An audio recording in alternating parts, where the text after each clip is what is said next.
1-yanvar kuni nimalar bo'ladi? Hamma xohlagan joyda yotadi. Televizor bo'lsa bo'kirib yotibdi. Kecha ertalab tursam yeyman deb niyat qilgan narsalaring dasturxonda yo'q bo'lib qoladi.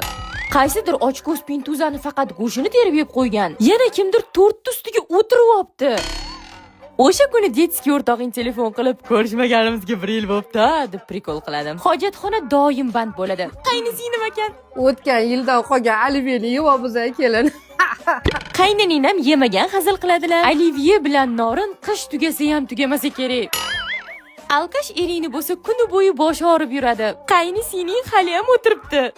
Shuncha muammo ustiga mehmonlar ham keladi-yu. Yo savolda nimaga hamma bizanikiga keladi? Biz boshqalarnikiga mehmonga bormaymiz-u.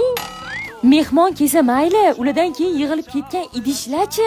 Yaxshi ham bavi bor. Shuncha idishni bittada dezinfeksiya qilib olaman. Oldin katta tog'oraga qaynoq suv solib, bavini solib 10 minut kutaman. Kechadan qolib ketgan selyotka hidiyu yopishib qolgan xalideslarni 10 minutda tozalab olaman. Keyin oddiy suvda chaysam bo'ldi. Qaynisinglim hali ham shattalar. 1-yanvar kuni oynan oldiga kelib hammani motivatsiyasi paydo bo'lib qoladi-yu. 2026 mani yilim. O'zimga va'da beraman. Bu yildan zalga chiqaman, alt solaman. To'xta, o'tgan yil ham shularni bajaraman deb o'zimga va'da berib bajarmadim. Ha, mana bu yil yana va'da beraman deb yana bajarmayman. Pak